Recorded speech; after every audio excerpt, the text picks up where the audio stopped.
ዩቲዩበር ወንጀለኛን እየረዳ መሆኑን ደርሰንበታል። አንድ ታዋቂ ዩቲዩበር እንግዲህ ሁለት አዛውንት የሚኖሩበት ቤት ድረስ ወንጀለኛን ይዞ ሄዶ እንግዲህ ውጡልኝ፣ ይሄ ቤት የሷ ነው የናንተ አይደለም ብሎ ግፍ ሰርቶባቸው ሰዎቹ እያለቀሱ ዛሬ ደውለውልኛል። ግን ይሄ ዩቲዩበር መሳሳቱን አውቆ እቺን ወንጀለኛ መልሶ እስኪያስረክባት ለህግ እስኪሰጣት ድረስ ደቂቃ ልሰጠው አልፈልግም። አንድ ታዋቂ ዩቲዩበር ስሙንም መናገር ካለብኝ እናገራለሁ። አቤል ሰዎቹን የማውቃቸው ከቀናት በፊት ነው። አቤልን ሳቀው በጣም ብዙ አመት ነው። እንግዲህ ይሄ ጉዳይ የኔና የአቤል ጉዳይ አይደለም።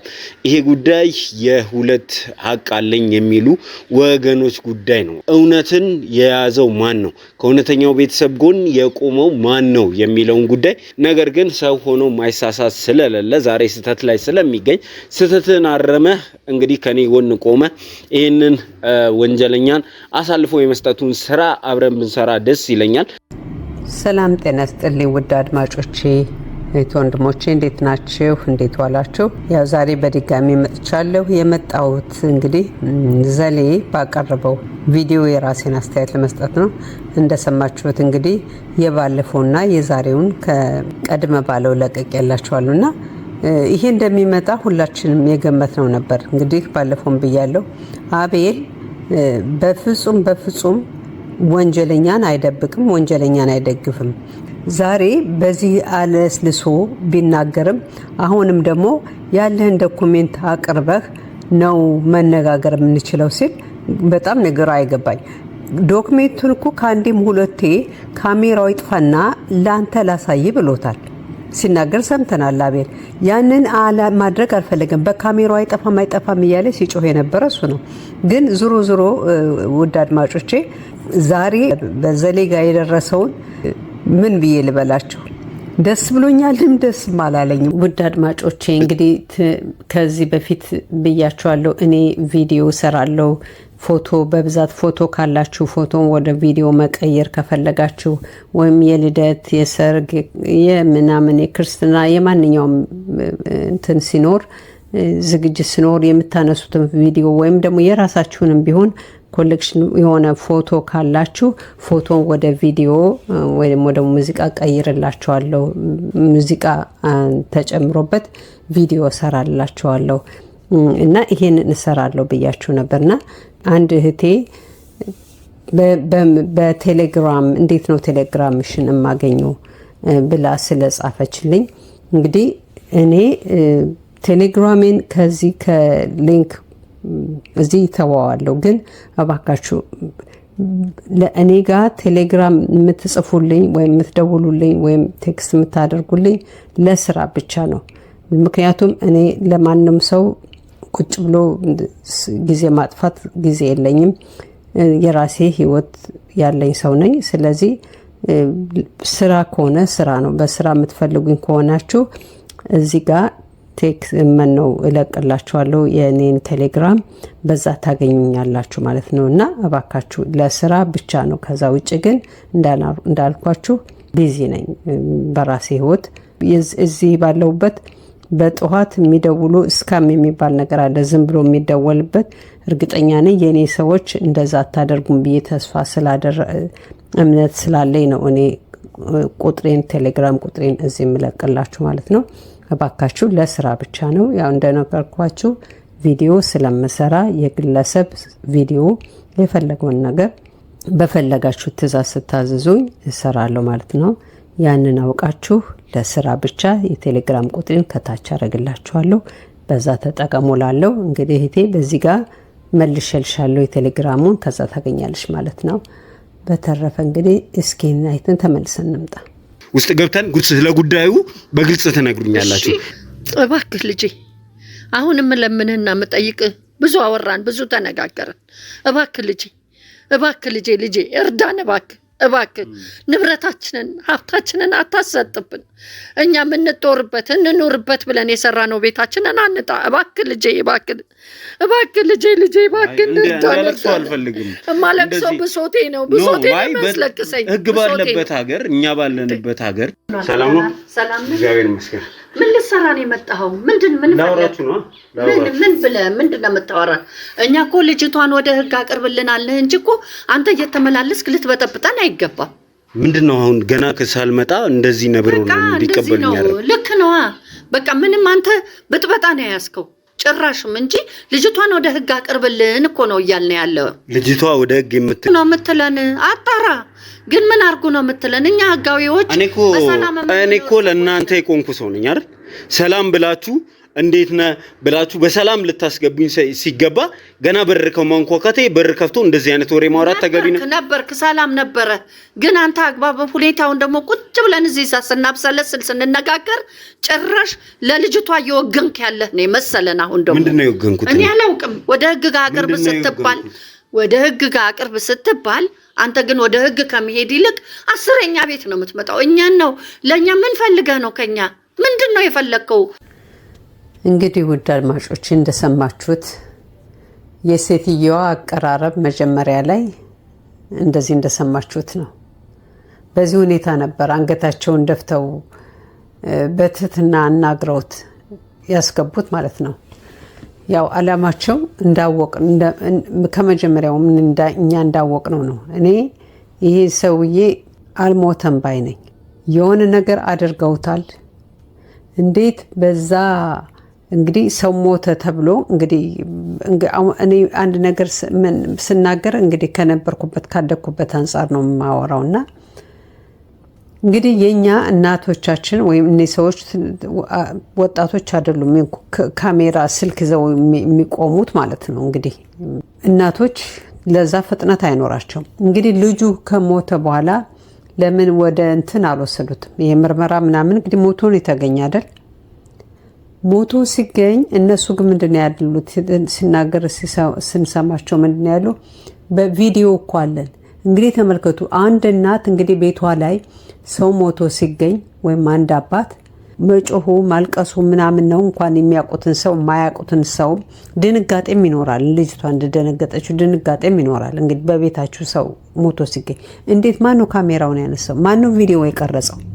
ቪዲዮ አለን ያሉት። ቪዲዮ ካደረጉ ያ ማለት አስበውበት ነበር። ያንን ነገር ለማድረግ ተዘጋጅተውበት ነበር እንጂ አንድ ሰው ሲሞት ሄዶ ካሜራ ማን ነው የሚያነሳው? ሰዎቹ ልክ እንዳሁኑ ወጣት ሲሆን ሊቀርጹ ይችላሉ። በአሁኑ ጀኔሬሽን ያለው ሰው። እናቶቻችን ግን እንደዛ አያደርጉም። አድማጮች አያደርጉም። ስለዚህ እዚህ ጋር ራሱ ልጅቷ ያለችው ነገር የመሞት አለመሞቱን መጠራጠሯ ትክክል ነች። ይሄ የሚያጠራጥር ነገር አለው። ደግሞ ፖሊስ መጦ እንግዲህ አዲስ አበባ ላይ ሕክምና አለማድረግ ሞቶ የተገኘን በጣም ያጠራጥራል። ራሱ መጀመሪያ ወደ ሕክምና ነበር የሚሆነው። ሁለተኛ ነገር ደግሞ ሲናገሩ አንድ ጊዜ ምን ብለው አስቀብረናል ነው ያሉ። ሴትዮዋ ሲናገሩ ሂደን አስቀበር ነው እሱ ሲጠይቃቸው እሷም አብረን በቀት እንትን ብለን ክፍለ ሀገር እዛ ነው ሄድ ነው አስቀብር ነው አሉ። እሷ ነበረች እንዴ ሲላቸው አይ እሷ አልነበረች እኛንን ወስደን ያስቀበር ነው ብለዋል። እነሱ ሄደው ቀብረውታል ነው ያሉት። ሴትዮዋ ሄደው ቀብረውታል። እዚህ ጋር ደግሞ ዛሬ ደግሞ ምንድነው ይሄንን እዚህ ጋር መጀመሪያው ላይ ደግሞ ሸኘ ነው ወደ ክፍለ ሀገር ሸኘ ነው። እንዴት ይሄንን ሊያመልጠው እንደቻለ አላቅም። በራሱ በአንድ ጊዜ ሁለት ነገር ነው የሚናገሩት። የሚያጠራጥር ብዙ ነገር ነበረው። እኔ እንዴት ሊረዳው እንዳልቻለ እንዴት ሊይዛቸው እንዳልቻለ ግራ ገብቶኛል። በዛ ላይ ደግሞ ምንድነው ዘሌ እንግዲህ እነዛ የቅርብ ጊዜ ትዝታችን ነው። እነዛ ሀብታሞች አባያቶቻችን በቅድመ አያቶቻችን ሰው እግራቸው ስር ተቀብሮ በህይወት ያለ ሰው ተቀብሯል ያሉት ሰዎች ወንድማቸውን እነሱ ጎዳና ያስወጡበትን እንዴት እንዳረጉት አይታችሁታል። መቼ መድገም አያስፈልግም ያንን ታሪክ። በጣም የሚገርም ነገር ነው። የውሸት ጠንቋይ እንኳን ራሳቸው ናቸው። በዛ በእኔ እንግዲህ እግሬ ወደ ጉድጓድ እያሉ ሲግን እያወሩን በንትን ግን ስራቸው ሌላ ነበር። ያንን ያየ እንደው ከዛ በኋላ እንኳን ብዙ ቪዲዮ አልሰራም። እንደው ረስቷል እንኳን እንዳንል እነዚህ አዛውንቶችን መጉዳት ምናምን ይላል። እኔ እነዚህ ሰዎችን ቅርብ ጊዜ ነው ያወኳቸው ብሎ በራሱ አንደበት ደግሞ አቤልን ማቀው ብዙ ጊዜ ነው። ታዲያ ትናንት ያወቃቸውን ሰው ነው ማመን ያለበት ወይስ አቤልን የብዙ ዓመትን የሚያውቀውን ነው ማመን ያለበት? በራሱ የሚናገረውን ነገር ራሱ ሁለቱ ይጣረሳል። እንዴት እነዚህን ሰዎችን ሊያምናቸው? አዛውንቶች አይደሉ እንዴ አንድ ወንድማቸውን ሜዳ ላይ የጣሉ? ሜዳ ላይ እንደዚህ አሳብደው ንብረቱን ለመውሰድ ለማኛ ያደረጉት አይደሉ? አዛውንቶች አይደሉ እንዴ? ከነዚህ ሰዎች ባይበልጡ ነው እነዛ። በተለይ ሰው ወንድየው ደረጃ አቤልን በቃ ተክተክ አድርጎ የተናገረበትና በዚህ ደረጃ እነሱን ዲፌንድ አደርጋለሁ የሚለው ይኸው ዛሬ የእጁን አገኘው። እንደዚህ ለምነው ያስገቡት እንኳን በራቸውን ነው የከለከሉት። በራቸውን ማስገባት በራቸውን የከለከሉት። ጭራሽ ደግሞ አንተም ተባባሪ ነው ምን እንደምትፈልግ ከዚህ በታች እንዴት ዝቅ ብለው ያናግሩት እንዴ? እርግጠኛ ነው አቤልም ስነ ስርዓት የላቸውም ሰድቦ ነው ያባረሩኝ ብሏል። እንግዲህ በሱም ደረሰበት። እነዚህ ሰዎች ስነ ስርዓት የሌላቸው ምግባራቸው መጥፎ መሆኑን ዛሬ አያሳዩት። ግን አሁንም የተረዳ አይመስለኝም። እነዚህ ሰዎች የሰሩት ትልቅ ወንጀል አለ። እችን ልጅ እንደዚህ ወንጅለዋታል፣ በቪዲዮ እያስነሱ። እነዚህ ማፊያ ናቸው፣ ባልም ሚስትም ማፊያ ናቸው። ግን የእነሱ አይደለም የገረመኝ፣ እኔ የዘሌ ነገር ነው የገረመኝ። ስራው ጋዜጠኛ ነው እንግዲህ የተማረበትን የተመረቀበትን ሙያውን ያውቃል እና ለሙያው እንኳን ክብር አልሰጠውም። ዩቱበር ከሚለው ጋዜጠኛ አንድ ጋዜጠኛ ቢል ይሻለኛል። ጭራሽ ደግሞ ስሙን ደግሞ ከተፈለገ አቤል አባልም። በእውነት ነው የምላችሁ ይሄ ልጅ ቁጭ ብሎ አስቦበት እያንዳንዳችሁ አሁን እኔ ፈለኩት ነገር ምንድነው እያንዳንዳችሁ ገብታችሁ አቤልንም ተመልካቹንም ይቅርታ መጠየቅ አለበት። ይቅርታ የሚጠይቀው ምንድነው? በሁለት ነገር ነው። አንደኛ ወንጅሎታል። እንትን አንድ ዩቲዩበር ወንጀለኛ ደብቆ ወንጀለኛ አይደለችም ይችልች አይደለች፣ ተጎጂ ናት። ሁለተኛ ነገር ደግሞ የዚህን ልጅ ዝቅ በማድረግ አቤል ጋዜጠኛ ነው። አዎ በእርግጥም በዩቲዩብ ነው የሚያቀርበው፣ ግን ስራው ጋዜጠኛ ነው እና ይህንን ዱላ ከመደባደብ ድረስ የሚያደርስ ነገር የጋበዘው እሱ ነው። ተግተግ ብሎ በመናገር ትዕግስቱን ያጣ እሱ ነው። ስለዚህ ውድ አድማጮች እኛ ሁለቱንም እኔ ከሁለቱም ጋር ችግር የለብኝ። ሁለቱን ምን የምፈልጋቸው እኔ የምወዳቸው ለምንድነው ለሀገራቸው ስለሚሰሩ ነው። ከዛ ውጭ ግን አቤልን አላቀው ዘላለምን አላቀው እማቃቸው በዚህ በስክሪኑ ነው እና በሚሰሩት ስራ እንግዲህ እኛ አቤልን በዚህ እሱ በአካል ያቀዋል አይደል? ያቀዋል። ጓደኛዬ ብሎ ወንድሜም ብሎታል። በጣም ደስ የሚለው በወንድሙ ነው። ያንን ያለው ሰውዬ በዛ ደረጃ ዝቅ ሲያደርገው እኛ ደግሞ አቤልን የምናቀው እንደኔ አይነቱ ሰዎች ሌሎቻችሁም በዚህ በስክሪን ነው በሚሰራው ስራ ነው የምናቀው። ስላወቅነውም አምነነዋል። አቤል ከዚህ በፊትም ተናግረንለታል ለልዑል አቤል አያደርግም፣ አቤል ንጹህ ሰው ነው፣ አቤል ለንጹህ የሚቆም ነው ብለናል። አሁንም የተደገመው ያ ነው። እሱ ጠንካራ ነው። አቤል የልጅ አዋቂ ነው። በእውነት ነው የምላችሁ። ምንም እንግዲህ እየሰማን ነው አለ ታሪኩን። አጎቱን እንኳን ስንት በራሱ ቢተባበረው ኖሮ እኮ አቤል እንደዚህ የሚሯሯጥ ሰው አይሆንም ነበር፣ ሀብታም ይሆን ነበር እንደ ሌሎች ወንጀለኞች። ያንን አልፈልግም ብሎ አጎቱን ገፍቶ ለንጹሃን የሚታገል ሰው ነው። ለምንም የቆመ ሰው አይደለም።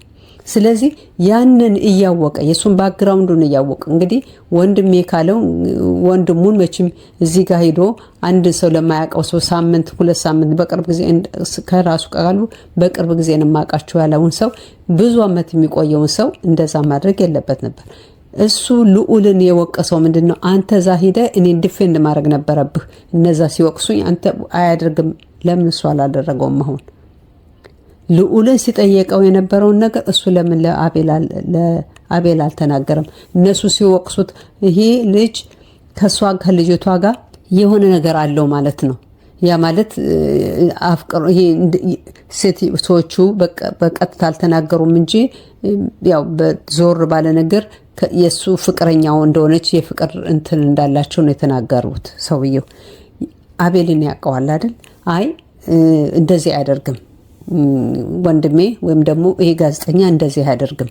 ለማንኛውም እስኪ አነጋግረዋለሁ በጎን አነጋግረው ነገሮችን እንፈታለን ተብሎ ነው የሚካሄደው እንጂ እኔ እዚህ በእንትን ቲቪ እንደዚህ ማንንም አለቅም። ይሄ አያስፈልግም። ይሄ ሁሉ ጀብድ ጥሩ አይደለም። ለሁሉም ሰው አይጠቅምም። በእውነት ነው የምላችሁ። የነሱ ጸብ ለማን ነው የሚጠቅመው? ለወንጀለኞች። በቃ እየሳሳን እየተበነጣጠቅን እየተቆራረጥን ነው የቀረ ነው እና ይሄ ነገር አያዋጣም። ለማንኛውም እህት ወንድሞቼ እቺን ደግሞ እስኪ ቪዲዮ አይተን ተመልሰን እንምጣ። እንዴት ማለት ነው? በደንብ ነው ማለት ምንድነው? ተካራ አይደለም እንዴ? ምንድነው እሱ እንዴ? ምን ሆነ ነው አንተ? ሲጀመር አንቺ ብዙ ውሸት ተናግረሻል። አልተናገርሽም? በቀደም ተናግረሻል። አልተናገርሽም? ምንድነው የተናገርኩኝ? ይኸውልሽ አሁን በሰነ ለነሱ ምናቸው ናት? የልጃቸው ሚስት ነች። ይሄንን ለምንድን ነው በቀደም ያልነገርሽ? ለምንድን ነው በቀደም ያልነገርሽኝ? ይሄን ልጅ እንዳላቸው ደጋግሜ ስጠይቅሽ የላቸውም ያልሽው ለምንድን ነው? በቃ ከልጅቷ ጋር እናወራ ነበር። እንዳትናገሪ ብላኝ ነው መጀመሪያ ነግራኝ ነው እናንተ ከመምጣታችሁ በፊት። እሷ እኮ እኛን በመዋሸትሽ ምንድነው የተጠቀምሽው? ምንድነው የተደረገልሽ? የመጀመሪያው ነገር ልጅ እንዳላችሁ ካዳችሁ አይደል? እናንተ እነዚህ ልጆች ታቋቸዋላችሁ? እነዚህን ልጆች ታቋቸዋላችሁ ወይ? ማናችሁ? እናንተ ደግሞ ምንድናችሁ? ምን ልትሰሩ መጣችሁ? ማናችሁ? አንድ ወንድ ልጅ ያላችሁ አይደል እንዴ? እኛ አዎ። ለምንድነው አቁም መደበቅ የፈለጋችሁ? በምክንያት ምንድነው? አጠገባችን ስለሌለ በቃ ምንድነው? እንግዲህ እህት ወንድሞቼ እንደሰማነው እቺ ልጅ መጀመሪያ ጠበቃዋ የተባለችው የልጃቸው ሚስቱና የተገኘችው የነሱ ልጅ የነበረችው ወስዳ እንድትመሰክር ያደረገቻት እችን ነውና በዛን ሰዓት እኔ ምንድን ነበር እያሰብኩ የነበረው እንዴት እሷን ቁጭ አድርጎ ፊት ለፊት ያወራታል? ለምን እቺ ያስታውቁ ነበር የዛን ቀን ራሱ ትክክል እንዳልሆነ እንደሚያወሩት ነገር ሁሉ ትክክል እንዳልሆነ ያስታውቁ ነበር። ተመልከቱ ዛሬ ለዘላለም የትም ቦታ አልሆነለትም። እዚህም ራሱ ልጅቷ አልፈለገችው፣ በግድ ነው ገፍቶ የገባ። በሁሉም ቦታ እንደተባረረ ነው የዋለው እና ዘሌ ትምህርት ይሆነዋል ብዬ ነው የማስበው። ነገሮችን በትዕግስት የማየትና በተለይ በወንድሞቹ በጋዜጠኞች የመጣውን ነገር ተረጋግቶ የሚያይ ይመስለኛል። ካሁን በኋላ ይህ ስህተት የሚሰራው አይመስለኝም። ግን ተመልከቱ፣ ይቺ ልጅ ጠበቃ የተባለችው የልጃቸው ልጅ መሆኗ ታወቀ። እነዚህ ሰዎች ወንድ ልጅም እንዳላቸው ታወቀ። ይቺ ልጅ የተናገረችውም እነሱን አላቃቸው መጀመሪያ የገባው ወንድ ልጅ ነው ብላለች። እንግዲህ በየዋህነቷ እንግዲህ በጥሩነቷ ትልልቅ ሰዎች ናቸው ብላ ቤቷን ለቃ እሷ ትንሽ ክፍል ስለያዘች ዋናውን ቤቱን ተደላደሉና ከነዛችሁም ደግሞ ሊያስወጧት ፈለጉ፣ ሊያስለቋት ፈለጉ። እንግዲህ ይሄ ነው ታሪኩ፣ ይሄ ነው ነገሩ። ዘሌ መንቃት አለበት። ካሁን በኋላ ተመልሶ ሄዶ ወንድሙን ይቅርታ ጠይቆ ነገሮቹ ማስተካከል አለበት ብዬ አስባለሁ። ወንድሞቼ የሚያስቀው ነገር ምን እንደሆነ ታውቃላችሁ? እዚህ ጋር በስተመጨረሻ ምናልባት ታስተውሉት ትሆናላችሁ። ለምንድን ነው ልጅ እንደሌላቸው የካዳቸው ሲባሉ ምክንያታችሁ ምን እንደሆነ ታውቃላችሁ? በአጠገባችን ስለሌለ። በመጀመሪያው ቪዲዮ ላይ ግን እኛ ልጅ አልወለድንም፣ ይቺ ደግሞ ጠበቃ ውስጥ መጣ ደግሞ ልጅ ስለማልወልድ የታችን ልጅ ራሷን የወነጣች ነው ያሉ። ከራሷ ጀምሮ ራሷ መታዚው ነው ያደገች። ተመልከቱ። ውሸት ነው የፈለገው ቢሆን ውሸት በቃ ይወጣል ነው የምላችሁ። እኔ በጣም አስቆኛል እና እኔ ምን እንዳሰብኩ ታውቃላችሁ? እንደው ቤተሰቦች በህይወት ቢኖሩ በቃ ሁላችን በርቀት የምንኖሩ ሰዎች እንግዲህ ቤተሰቦቻችን መሀን ናቸው ማለት ነው። አጠገባቸው ስለሌለን መሀን ነበር የሚባሉት ማለት ነው ብዬ ፈገግ አደረገኝ ማለት ነው። የሴትዮ አስተሳሰብ እንግዲህ ልጇን የለኝም አልወለድኩም ወንድም ልጅ የሚባል ነገር አልተፈጠረም ስትል እንግዲህ በአንድም በሁለት ቪዲዮ አይተናታል። መጨረሻው ሶስተኛው ደግሞ ባጠገብ ስለሌለ ነው ያለችውና የሚያስቅ ነው። አይገርምም? መጮች ይሄንን ነው ዛሬ ይዤላችሁ የመጣሁት። በሌላ ቪዲዮ በሌላ አስተያየት እስከምንገናኝ ድረስ ለዛሬ በዚህ ሰናበታለሁ። ባይ